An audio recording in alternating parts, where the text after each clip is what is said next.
కొంతమంది Banjara and OU జేఏసీకి సంబంధించిన నేతలు తనకు ఎటువంటి సినిమాల్లో పాటలు పాడడానికి కానీ ఈవెంట్లను ఆర్గనైజ్ చేయడానికి అక్కడ లైవ్ ఈవెంట్స్ చేయడానికి కానీ అనుమతించొద్దు అని ఆ ఫిర్యాదులో పేర్కొన్నారు. తెలంగాణ మూవీ ఆర్టిస్ట్ అసోసియేషన్ సభ్యులు ఫిర్యాదు చేశారు. మైక్రో ఫైనాన్స్ కేసులో మంగ్లీ ప్రధానంగా ఆరోపణలు ఎదుర్కొంటున్నారు కాబట్టి ఈ కేసు విచారణ ముగిసే వరకు, ఈ కేసులో బాధితులకు న్యాయం జరిగే వరకు మూవీస్లో అవకాశం ఇవ్వొద్దని ఫిర్యాదులో పేర్కొన్నారు. బాధితులకి మంగ్లీ న్యాయం చేయాలని డిమాండ్ చేస్తున్నారు. మంగ్లీ ఫ్యామిలీతో మధుకి సన్నిహిత సంబంధాలు ఉన్నాయంటూ కూడా వాళ్ళు చెప్తూ ఉన్నారు. మంగ్లీ బర్త్డే పార్టీకి వెళ్ళిన మధు సాఫ్ట్వేర్ కంపెనీ ఓపెనింగ్లో మంగ్లీ తమ్ముడిని సన్మానించారు. ఇటు మధు అక్రమ దందాలో మంగ్లీకి ప్రమేయం ఉందా అనేది ఏదో ఒకటి తేలేంత వరకు ఎట్టి పరిస్థితుల్లో తనకి సినిమాల్లో పాటలు పాడడానికి కానీ ఈవెంట్లో లైవ్ ఈవెంట్స్లో పార్టిసిపేట్ చేయడానికి కానీ ఎటువంటి అవకాశం ఇవ్వద్దు. ఒకవేళ ఇస్తే ఆ సినిమాల్ని బ్యాన్ చేస్తాం, ఆ ఈవెంట్స్ని అడ్డుకుంటాం అని హెచ్చరిస్తున్నారు కూడా. OU JAC and Telangana movie artist association సెక్రటరీగా ఉన్నటువంటి సంపత్ నాయక్. సో సంపత్ నాయక్ ఇచ్చిన ఫిర్యాదు మేరకి ప్రొడ్యూసర్స్ కౌన్సిల్ మరి ఏం చేస్తున్నా చూడాలి. అయితే సంపత్ నాయక్ కూడా మాట్లాడుతూ మంగ్లీ తమ్ముడు శివ పదే మధుతో ఆయన తిరుగుతున్నటువంటి ఫొటోస్ ఉన్నాయి, వీడియోస్ ఉన్నాయి.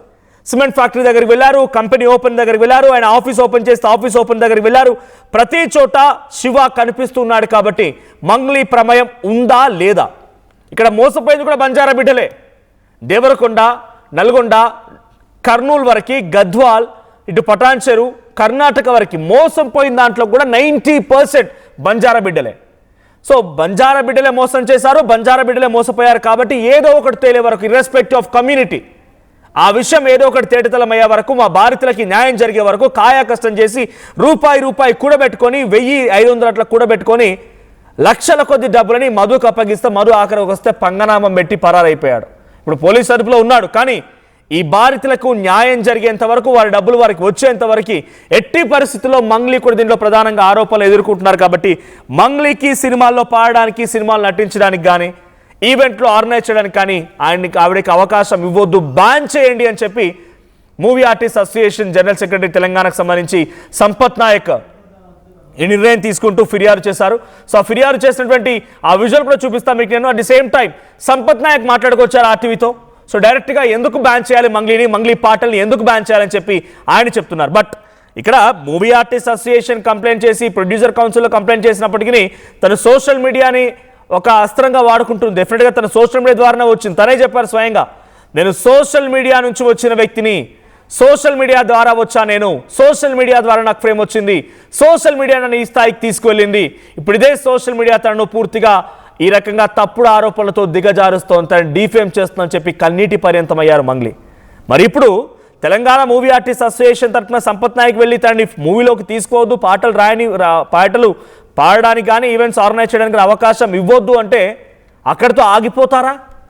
తన సోషల్ మీడియాలో కూడా సాంగ్స్ పాడే అవకాశం, దాన్ని అడ్డుకునే ప్రయత్నం ఎవరు చేసినా అది బహుశా సబబు కాదేమో. కానీ ఆ బాధితులకు మాత్రం న్యాయం చేయాలి, తను కూడా పార్టిసిపేట్ చేయాలి, తను కూడా రావాలి అనడంలో వాళ్ళ యొక్క డిమాండ్లో న్యాయబద్ధత, లేకపోతే వాళ్ళ డిమాండ్లో ఒక రిక్వెస్ట్ అయితే కనబడుతోంది. ఒకసారి సంపత్ నాయక్ మాట్లాడుకొచ్చారు. మీద మీకు కనిపిస్తున్న ఫోటోలో అక్కడ అభిషేక్ నాయక్ ఎవరైతే ఆరోపణలు ఎదుర్కొంటున్నారో ఆ వ్యక్తితో పాటుగా మధు.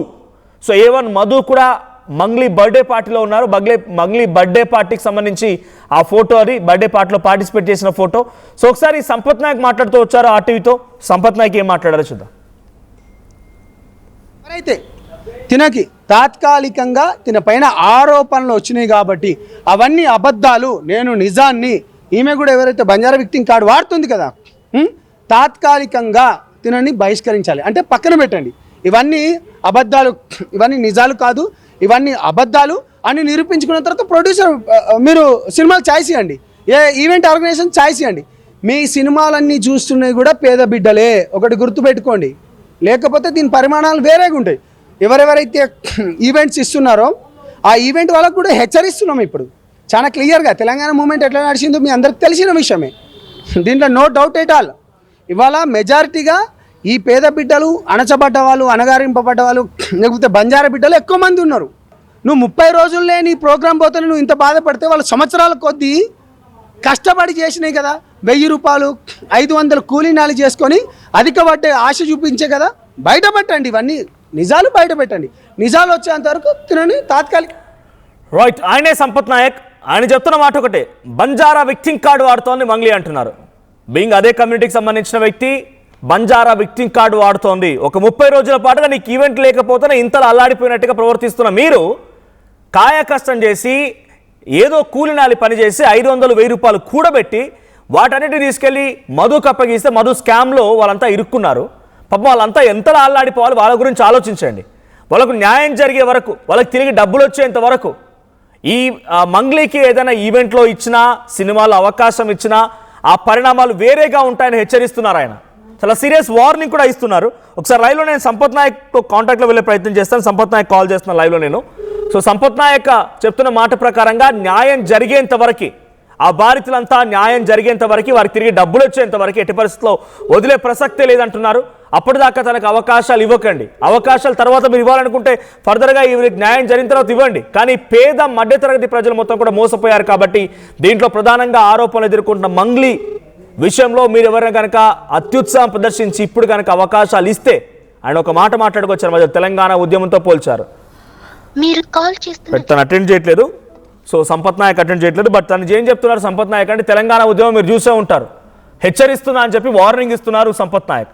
ఒకసారి ప్రతినిధి ఇన్నారెడ్డి కూడా ఉన్నారు. ఇన్నారెడ్డి, ఏం జరుగుతోంది ఇప్పుడు? మంగ్లీ పైన ప్రొడ్యూసర్ కౌన్సిల్ బ్యాన్ వేసినట్టేనా? ఇక సినిమాల్లో కానీ ఈవెంట్లో కానీ మంగ్లీపై బ్యాన్ పడినట్టేనా? ఖచ్చితంగా మనోజ్, మనం ఇక్కడ ఒక విషయం చాలా స్పష్టంగా గమనించాలి. దీంట్లో సంపత్ నాయక్ చాలా స్పష్టంగా, అంటే ఆమె ఈ కార్డు వాడుతుంది, తర్వాత తను కూడా వెనుకబడిన జాతికి సంబంధించిన వ్యక్తిని కాబట్టి అని చెప్పని న్యాయం చేయాలని చెప్పి అనుకుంటున్నాను అన్నట్టుగా ఆమె కొంత ఆ రకంగా సానుభూతి పొందే ప్రయత్నం చేస్తుంది. కాబట్టి మరి మోసపోయిన వాళ్ళు, బడుగు బలహీన వర్గాలకు చెందిన వాళ్ళు చాలా మంది ఉన్నారు. కాబట్టి ఖచ్చితంగా వాళ్ళకు న్యాయం జరిగేదాకా ఈమెను సినిమాల్లో కానీ ఈవెంట్స్ లో కానీ తీసుకోవద్దు. ఆ తర్వాత ఆమె కడిగిన ముత్యంలా బయటికి వచ్చిన తర్వాత మాత్రమే ఆమెకు ఈవెంట్స్ కానీ సినిమాలు కానీ ఇవ్వండి అని చెప్పని కూడా సంపత్ నాయక్ డిమాండ్ చేస్తున్న పరిస్థితి. ఇక్కడ మీరు ఒక పాయింట్ చెప్పారు మనోజ్. అయితే ఒక వారం తన ప్రోగ్రామ్ పోయినందుకే తను చాలా బాధపడుతుంది. మరి లక్షలాది రూపాయలు, కోట్లాది రూపాయలు పోగొట్టుకుని జీవనోపాధిలో వాళ్ళు సంపాదించుకున్న రూపాయి కూడేసుకున్న డబ్బులు మొత్తం పోయిన పేద బడుగు బలహీన వర్గాల ప్రజలు ఎంత బాధపడుతున్నారు, ఒక్క వారానికి నువ్వు ఎంత ఫీల్ అయిపోతున్నావు అన్న విషయమే కాకుండా, ప్రధానంగా మనం టీవీ ఎప్పటి నుంచి డిమాండ్ చేస్తున్నది ఒకటే మంగ్లీకి. సో మీరు సుబ్బారావు మీదనో లేకపోతే వేరే వాళ్ళ మీద కేసు పెట్టకుండా మీ పేరు వాడుకుని తర్వాత ఎవరైతే మధు అనే వ్యక్తి ఈ రకంగా వందలాది మందిని మోసం చేసి ఇబ్బంది పెట్టి తర్వాత వాళ్ళ జీవితాలు ఇబ్బంది పాలు గురి చేసిన వ్యక్తి మీద కేసులు పెట్టకుండా, ఇప్పటికీ కూడా స్టిల్ ఈ రోజు కూడా మధు అనే వ్యక్తి మీద సానుభూతి ఎందుకు చూపిస్తున్నారు, అతని మీద మీకు సాఫ్ట్ కారం ఎందుకు అన్న విషయం మీదనే సంపత్ నాయక్ చాలా స్పష్టమైన డిమాండ్ చేశారు. ఎవరన్నా సరే ఆమెకు ఈవెంట్స్ ఇచ్చినా, అలాగే సినిమాలు కనుక ఇస్తే మాత్రం ఎట్టి పరిస్థితిలో ఈ విషయం చాలా సీరియస్ గా ఉంటుంది. గతంలో తెలంగాణ మూవ్మెంట్ అప్పుడు మేము ఏ విధంగా మేము పోరాడి తెలంగాణను గెలుచుకున్నామో అలాగే బడుగు బలహీన వర్గాలకు సంబంధించిన వ్యక్తులు ఎవరైతే ఉన్నారో వాళ్లను న్యాయం జరిగే వరకు, వాళ్లకు ఏమైతే పోలీస్ స్టేషన్ లో పెట్టిన కేసులు ఏమైతే ఉన్నాయో ఈ మధు మీద అవన్నీ నిరూపితమయ్యే వరకు ఈమెకు సంబంధించి ఇక్కడ మనం ప్రత్యేకంగా చెప్పుకోవాల్సింది, మంగ్లీకి సంబంధించి దీంట్లో ఎలాంటి ఇన్వాల్వ్మెంట్ లేదు, కడిగిన ముత్యంలో బయటకు వచ్చినప్పుడు మాత్రమే మనకు అవకాశం ఇవ్వని చెప్పని చాలా గట్టిగా డిమాండ్ చేస్తా ఉన్నారు. ఒకవేళ కనుక ఆమె ఇలాగే చాలా సార్లు కూడా సంపత్ నాయక్ చెప్పడం జరుగుతా ఉంది, ఆర్టీఐ వేదిక ఇన్నిసార్లు చాలా మంది బాధితులు వచ్చి తమ గోడు వెళ్ళబోసుకున్నప్పుడు మీరు వాళ్ళకి సంఘీభావంగా వచ్చి వాళ్ళతో పాటు కూర్చొని వాళ్ళకి న్యాయం జరిగేలా చూస్తామని స్టేట్మెంట్ ఇచ్చారు. కానీ దాన్ని కార్యరూపం ఎందుకు దాచని చెప్పిన విషయాన్ని కూడా ఆయన స్ట్రైట్ గా అడగడం జరిగింది. మొత్తం మీద ఈయన మూవీ అసోసియేషన్ సంబంధించి జనరల్ సెక్రటరీగా ఉన్న సంపత్ నాయక్ మాత్రం చాలా డిమాండ్ చేశారు. ఒక సంపత్ నాయక్ ఒకటే కాదు, ఇంకా గిరిజన సంఘానికి సంబంధించిన నాయకులు కూడా రావడం జరుగుతూ ఉంది. మా కులానికి సంబంధించిన వ్యక్తులు ఇంతమంది మోసపోతే నువ్వు దాంట్లో ఉన్నావని ఆరోపణలు వచ్చినప్పుడు ఖచ్చితంగా ప్రూవ్ చేసుకోవాల్సిన అవసరం ఉంది. కానీ అలా కాకుండా మీ తమ్ముడు సంబంధించిన ఇన్వాల్వ్మెంట్ ఉన్నాడు, తర్వాత అతనికి సంబంధించిన ఫోటోలు ఉన్నాయి, నువ్వు కూడా వాళ్ళతో కలిసి ఫోటోలు దిగావు, ఈవెంట్కి వెళ్ళావని చెప్పని ఇంత స్పష్టమైన ఆధారాలు ఉన్నప్పుడు దీనికి సంబంధించి ఏవో కాకమ్మ కబుర్లు చెప్తున్నారు కానీ నిజాలు తేల్చాల్సింది పోలీస్ డిపార్ట్మెంట్ నిజాలు తేల్చే వరకు కూడా ఎట్టి పరిస్థితుల్లో ఈవెంట్స్ కానీ సినిమాలు కానీ ఇవ్వదని చెప్పని చాలా గట్టిగా డిమాండ్ చేసిన పరిస్థితి మనం చూస్తా ఉన్నాం మనోజ్. రైట్. సో ఇప్పుడు వాళ్ళు ఏం చెప్తున్నారు ఫైనల్ గా, అంటే ప్రొడ్యూసర్ కౌన్సిల్ రియాక్షన్ ఏంటి ఈ కంప్లైంట్ పైన? ప్రస్తుతం అయితే మాత్రం ఈ ఫిర్యాదును తీసుకుని కౌన్సిలింగ్ సమావేశం ఏర్పాటు చేసుకున్న తర్వాత ఖచ్చితంగా ఒక నిర్ణయం ప్రకటిస్తా అని చెప్పన్న హామీ దానికి ఇస్తారు. ఎందుకంటే ఆయన కూడా ప్రొడ్యూసర్ కౌన్సిల్ లో జనరల్ సెక్రటరీగా ఉన్నాడు, గతంలో సినిమా కూడా తీశాడు కాబట్టి ఆయన కూడా వన్ పార్ట్ ఆఫ్ ఈ ప్రొడ్యూసర్ కౌన్సిల్ కాబట్టి ఆయన చేసిన డిమాండ్ ఖచ్చితంగా పరిగణలో తీసుకుంటారు. దీని మీద మీటింగ్ ఏర్పాటు చేసుకుని ఈమెకు సంబంధించి బ్యాన్ పెట్టాలా లేదా, అది ఎలాంటి బ్యాన్ పెట్టాలన్న విషయం మీద త్వరలో ఒక నిర్ణయం ప్రకటిస్తామని చెప్పిన హామీ ఇచ్చిన తెలుస్తుంది. ఖచ్చితంగా బ్యాన్ పెట్టే అవకాశాలు చాలా ఎక్కువగా కనిపిస్తా ఉన్నాయి. ఇంత జరుగుతున్నా కూడా మనం గొంతు చించుకుని చూస్తా ఉన్నాము. మంగ్లీ గారు ఈ రకమైన డిమాండ్స్ నడుస్తా ఉన్నాయి, పేదలు చాలా ఇబ్బంది పడతా ఉన్నారు, వాళ్ళ తరపున పోరాడాలంటే మీరు ఎందుకు బయటకు ఇంకోవైపు పోలీసుల యాక్షన్ లా ఉంది. అంటే నిన్న సిఐ రామకృష్ణ పంజాగుట్టకు సంబంధించి ఆయన మేము నమోదు చేసింది చీటింగ్ కేసు కాదు, బెదిరింపు కేసు అంటున్నారు. ఇఫ్ ఎట్ ఆల్ ఆయన నమోదు చేసిన బెదిరింపు కేసే కన్సర్వేషన్ తీసుకున్నా కూడా ఇక్కడ రమావత్ మధు, శైలజ చౌహాన్ వీళ్ళందరినీ కూడా కొంత మిస్లీడింగ్ గా ఉంది ఎఫ్ఐఆర్ కూడా. బట్ మంగ్లీపై ఇప్పటి వరకు ఏదైనా యాక్షన్ తీసుకున్నారా యాజ్ పర్ ఎఫ్ఐఆర్? ఏదైనా విచారణ కానీ పిలవడం కానీ ఇంకేదైనా ఫర్దర్ గా మూవ్ అయిందా ఆ కేసులో? మన ఒక విషయం చాలా స్పష్టంగా గమనించాలి. ఆయన పెట్టిన కంప్లైంట్ లో చీటింగ్, మోసం అని చెప్పేసి అని అన్ని రకాల ఇబ్బందులు తలెత్తాయి. దాంట్లో వీళ్ళందరూ ఇన్వాల్వ్ అని చెప్పేసి అని కంప్లైంట్ ఇచ్చినా కూడా పంజగుట్ట సిఐ ఆ విషయాన్ని ఎక్కడ కూడా ప్రస్తావించకుండా ఇదేదో ఓన్లీ మంగ్లీ సుబ్బారావు మధ్య గొడవ అన్నట్టుగానే ఆయన కంప్లైంట్ మీద సంబంధించిన సెక్షన్ యాడ్ చేయడం జరిగింది. దాంట్లో ఎక్కడ కూడా మోసపోయారు, మోసం చేశారు, తర్వాత భారీ ఎత్తున వాళ్లకు అన్యాయం జరిగేలా చేశారన్న విషయాన్ని కూడా ఎక్కడా ప్రస్తావించరా, దాని తగ్గ సెక్షన్ కూడా ఎక్కడా పెట్టలేదు. కాబట్టి ఈ విషయం మీద కూడా కొంత అనుమానాలు రేకెత్తుతా ఉన్నాయి. పంజగుట్ట సిఐకి సంబంధించిన వ్యవహార శైలిలో కూడా మనం చూసాం. హైకోర్టు ఏ రకమైన వార్నింగ్ ఇచ్చిందో, సుబ్బారావు అనే వ్యక్తిని బ్రీతింగ్ ఎనలైజ్ టెస్ట్ చేసి అతని యొక్క స్వేచ్ఛను, సమానత్వాన్ని ఆయన ఇబ్బంది గురి చేసేలా ఆయన ప్రవర్తన ఉంది కాబట్టి ఇంకోసారి జరిగితే ఊరుకోము, 2 వారాలు పోస్ట్ పోన్ చేసిన తర్వాత దీని మీద వివరణ ఇవ్వాలని అడిగినట్టు తెలుస్తా ఉంది. సో మొత్తం మీద పంజగుట్ట సిఐ ఈ కేసు విషయంలో కూడా, కేసులు పెట్టడంలో, ఎఫ్ఐఆర్ చేయడంలో కూడా ఆయన కొంత వీళ్ళకి న్యాయం జరిగేలా చేయదని చెప్పిన వాదన వినిపిస్తా ఉన్నాయి. ఏదైనప్పటికీ కూడా ఎట్టి పరిస్థితుల్లో మంగ్లీ ఇప్పటికైనా సరే ప్రజల తరపున పోరాటానికి ముందుకు రావాలి. వాళ్ళ సంఘీభావం మీడియాలోనో లేకపోతే సోషల్ మీడియాలో జరపడం కాకుండా ప్రత్యక్షంగా పాల్గొనని చెప్పని కూడా డిమాండ్ చేస్తా ఉన్నారు Manoj. Thank you Nareddy. So మొత్తంగా ప్రొడ్యూసర్ కౌన్సిల్లో అయితే పలువురు ఇచ్చిన ఫిర్యాదు మేరకి మంగ్లీపై బ్యాన్ విధిస్తారనే చూడాలి. సో ఆర్టీవీ కూడా పోల్ కండక్ట్ చేసింది, ఈ లైవ్లో పోల్ కండక్ట్ చేసింది. మంగ్లీపై బ్యాన్ విధించాలా అనే పోల్ కండక్ట్ చేస్తే దాంట్లో 80% బ్యాన్ విధించాలి ఎస్ అని చెప్తున్నారు. పబ్లిక్ రియాక్షన్ వచ్చేసి 80% వాళ్ళంతా కూడా బ్యాన్ విధించాలి అని చెప్తున్నారు, ఎస్ అని చెప్తున్నారు. సో ఏం జరిగినా ప్రస్తుతానికైతే ప్రొడ్యూసర్ కౌన్సిల్లో ఫిర్యాదు అందింది. అక్కడ బంజారా బిడ్డలే బాధితులుగా ఉన్నారు, మీరు కూడా ఆరోపణలు ఎదుర్కొంటున్నారు, మీరు బంజారా విక్టింగ్ కార్డు వాడుతున్నారని అదే బంజారా బిడ్డలు, అదే ప్రొడ్యూసర్ కౌన్సిల్ ఫిర్యాదు ఇస్తున్న సమయంలో చెప్పుకొచ్చిన మాట. మరి దీనిపైన మంగ్లీ ఎలా రియాక్ట్ అవుతారో చూడాలి. At the same time ban వేస్తే ఏమవుతుందో చూడాలి.